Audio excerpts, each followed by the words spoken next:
Stepmom waits for me till I come back home and tries to ground me. Oh boy, I laugh in her face, BC. The clock struck midnight, and I was sneaking through the back door like a thief in my own house, heart pounding, shoes dangling from my hand to avoid creaking the floorboards. Karen, my stepmom, was waiting in the living room, perched like a vulture on the couch, her eyes glinting with that smug gotcha look she'd perfected.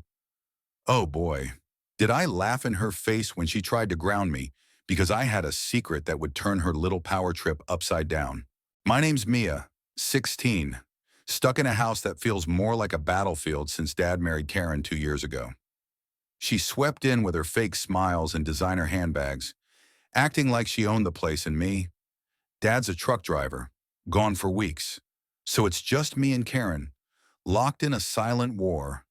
She's all about control curfews, chores, even dictating what I wear. "You're not leaving in that skirt, young lady." She'd snap, as if my jeans were a personal insult. I'd bite my tongue, nod, and plot my rebellion. Tonight, though, was different. Tonight, I had ammunition. It started 6 months ago when I noticed things going missing: my mom's old necklace, a wad of cash from Dad's drawer, even my favorite hoodie. Karen always had excuses. "Oh, you must have misplaced it," or "kids these days so careless." But I wasn't careless. I started watching her, noticing how she'd linger in Dad's office, rifling through papers when she thought I was asleep. Then I found the receipts hidden in her purse, tucked behind her lipsticks. Hotel stays, fancy dinners, charges on Dad's credit card she couldn't explain. Karen wasn't just controlling. She was a thief, bleeding my dad dry while he was out busting his back on the road.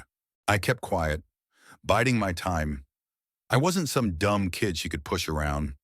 I started documenting everything: photos of the receipts, screenshots of her shady Venmo transactions, even a recording of her on the phone, laughing about how she'd redecorated with Dad's money. My plan was simple: wait for the perfect moment to expose her.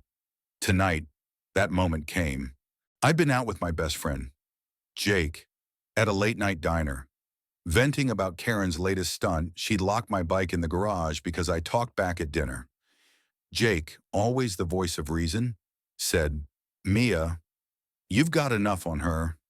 Why wait?" He was right. I'd been carrying this weight too long, letting Karen think she could play queen. So I snuck out, knowing she'd be waiting to pounce. Sure enough, there she was, arms crossed, ready to lay down the law. "Mia Elizabeth Carter, where have you been?" she barked, her voice dripping with fake concern. The living room was dark except for a single lamp casting shadows on her face, making her look like a villain in a cheap movie. "You're grounded 2 weeks. No phone, no friends." I laughed, not a nervous giggle, but a full-on, head back, belly laugh that made her flinch. "Ground me, Karen. You've got bigger problems than my curfew." Her eyes narrowed, but I saw the flicker of doubt. She wasn't used to me fighting back. "What's that supposed to mean?" she snapped, stepping closer, her perfume choking the air. I held my ground, pulling my phone from my pocket. Her face paled as I opened the folder labeled Karen's Lies. "Let's talk about where Dad's money's been going," I said, my voice steady despite the adrenaline pumping through me. "Or should I say, your little shopping sprees and weekend getaways." I held up the phone, showing a photo of a receipt for a $2,000 spa day she'd claimed was a work expense. Her mouth opened, then closed, like a fish gasping for air. "You little brat," she hissed, lunging for the phone. I yanked it back, dodging her manicured claws. The room felt smaller, the air thick with her desperation. "You think you can blackmail me? I'm your mother now." "Stepmother," I corrected, my voice ice cold. "And you're done playing house with Dad's money." I hit play on the recording, her voice filling the room. "Oh, he'll never notice. He's too busy driving that truck to check the accounts." Her eyes widened, her face crumpling as her own words betrayed her. The argument escalated fast. Karen screamed about respect, about how she'd saved this family, while I fired back with every piece of evidence I'd collected. The receipts, the bank statements, the texts she'd sent to some guy named Tony about their private weekend. She tried to spin it, claiming it was all a misunderstanding, but her lies were unraveling. A lamp got knocked over in the chaos, crashing to the floor. A family photo, me, Dad, and Mom from before she passed fell from the shelf, the glass shattering like our fragile truce. "You're nothing but a spoiled child," Karen yelled, her voice cracking. "You think you can ruin me? I don't have to," I said, stepping over the broken glass. "You've done that yourself." I texted Dad the evidence, every damning file, with a simple message: "Call me now." Karen's face went ghost white as my phone buzzed with Dad's reply: "On my way home." The next hour was a blur. Karen tried everything: tears, threats, even begging. "Mia, let's talk about this. We can work it out." But I was done. When Dad walked through the door, his face weary from the road, I handed him my phone. He scrolled through the evidence, his jaw tightening with every swipe. Karen's excuses fell apart under his quiet, furious questions. "You told me that money was for Mia's school supplies," he said, his voice low but deadly. "You lied to my face." Karen's empire crumbled. Dad didn't yell, he never does, but the betrayal in his eyes was worse than any shouting match. He told her to pack her things and leave by morning.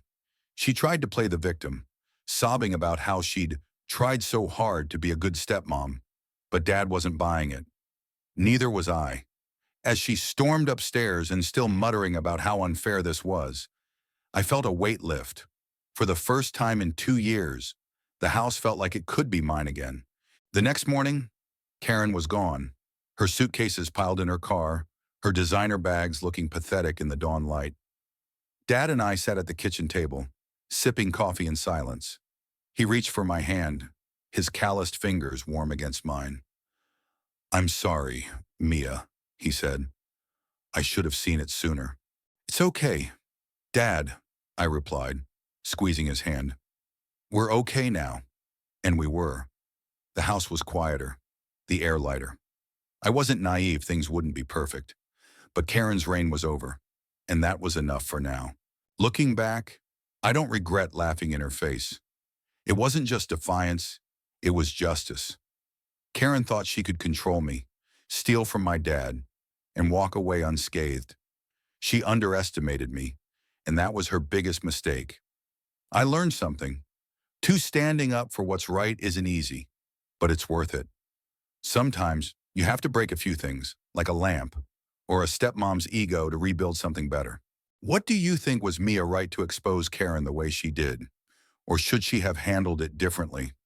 Share your thoughts on where the line is between justice and revenge.